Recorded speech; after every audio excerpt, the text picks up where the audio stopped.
أعوذ بالله من الشيطان الرجيم.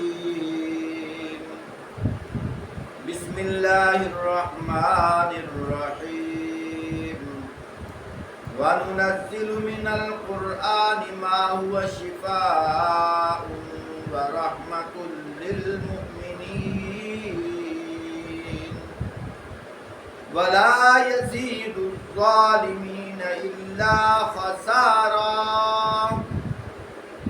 فرمایا اور ہم اس قرآن میں وہ کچھ نازل کر رہے ہیں جو ماننے والوں کے لیے تو شفا اور رحمت ہے، مگر ظالموں کے لیے خسارے کے سوا اور کسی چیز میں اضافہ نہیں ہے.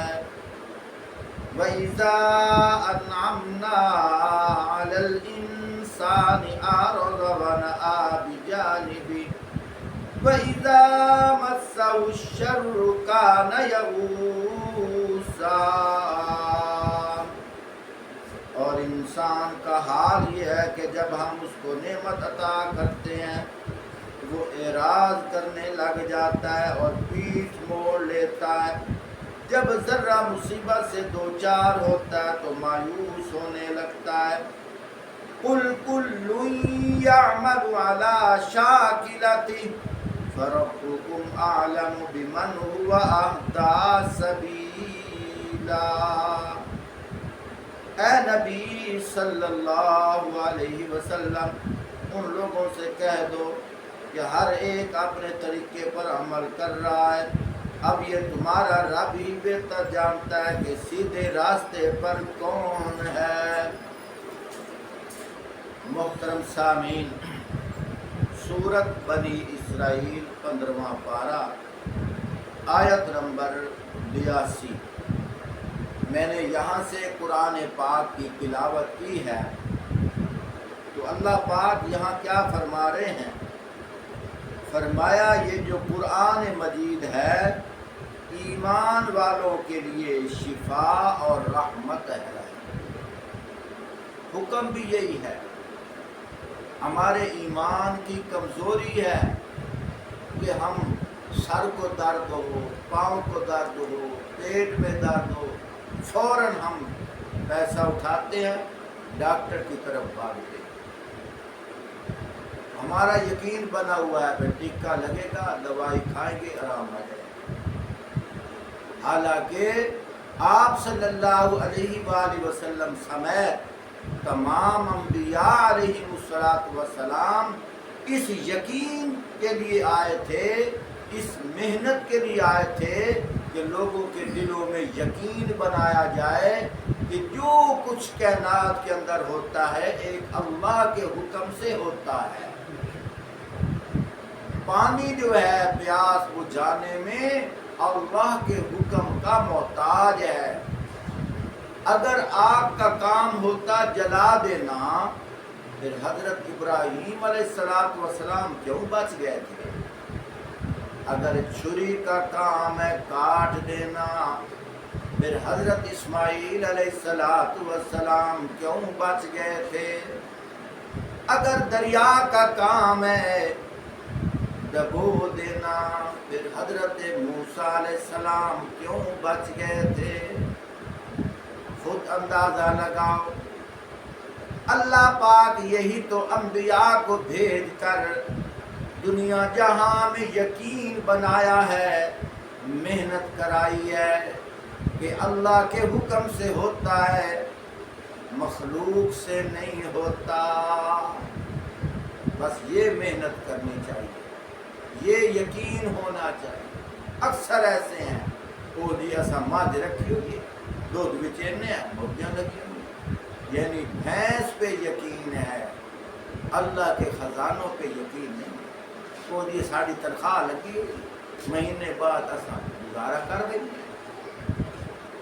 جن کی تنخواہیں نہیں ہیں، جن کی زمینیں نہیں ہیں، جن کی دکان کاروبار نہیں ہے، وہ کہاں سے کھا رہے ہیں؟ اللہ پاک کھلاتے ہیں، اللہ پاک کے حکم سے ہوتا ہے. فرمایا یہی یقین بنایا جائے. تو اللہ پاک یہاں کیا فرماتے ہیں وَنُنَزِّلُ مِنَ الْقُرْآنِ مَا هُوَ شِفَاءٌ وَرَحْمَةٌ لِّلْمُؤْمِنِينَ۔ فرمایا ہم نے اس قرآن میں وہ کچھ نازل کر دیا ہے جو ماننے والوں کے لیے تو شفا اور رحمت ہے۔ وَلَا يَزِيدُ الظَّالِمِينَ إِلَّا خَسَارًا، مگر ظالموں کے لیے خسارے کے سوا اور کسی چیز میں اضافہ نہیں ہے۔ ایک روایت کے اندر آتا ہے صحابہ اکرام کسی سفر پہ جا رہے تھے، ایک بستی میں قیام کیا، ایک رئیس کو کسی بچھو نے کاٹ لیا، تڑپ رہا تھا۔ ایک صحابی نے 7 دفعہ سورۃ الفاتحہ پڑھ کے دم کر دیا، اللہ کی شان وہ ٹھیک ہو گیا۔ صحابہ اکرام جب واپس آئے، آپ صلی اللہ علیہ وآلہ وسلم سے کارگزاری سنائی۔ آپ صلی اللہ علیہ وآلہ وسلم نے اس بات کو پسند فرمایا۔ اگر کسی کے سر میں درد ہو، کوشش کرو 7 دفعہ سورۃ الفاتحہ پڑھ کے دم کرو، اللہ پاک رحمت فرما دیتا ہے۔ حتیٰ کہ یہاں تک فرمایا کسی کے سر میں درد ہو، پیٹ میں درد ہو تو پانی میں دم کر کے 7 دفعہ سورۃ الفاتحہ اس کو پلاؤ، یقین کے ساتھ اللہ پاک مہربانی فرما دیتا ہے۔ 3 حکم ہے۔ پہلا حکم کیا ہے؟ فرمایا قرآن پڑھ کے دم کرو۔ دوسرا حکم کیا ہے؟ صدقہ خیرات کرو۔ تیسرا حکم ہے کہ پھر علاج کرو، اور اس یقین سے علاج کرو کہ دوائی اللہ کا حکم ہے اور نبی کی سنت صلی اللہ علیہ وسلم، اور یقین ہو جو شفا کا حکم چلنا ہے، شفا کا اثر چلنا ہے، اس دوائی کے ذریعے سے نہیں چلنا، اللہ کی طرف سے چلنا، یہ یقین ہونا چاہیے۔ اس میں 2 فائدے ہوں گے۔ ایک فائدہ یہ ہوگا ایمان مضبوط ہوگا، دوسرا فائدہ یہ ہوگا کہ سنت عمل پہ انسان یقین کرے گا کہ سنت ہماری سنت والا عمل زندہ ہو گیا۔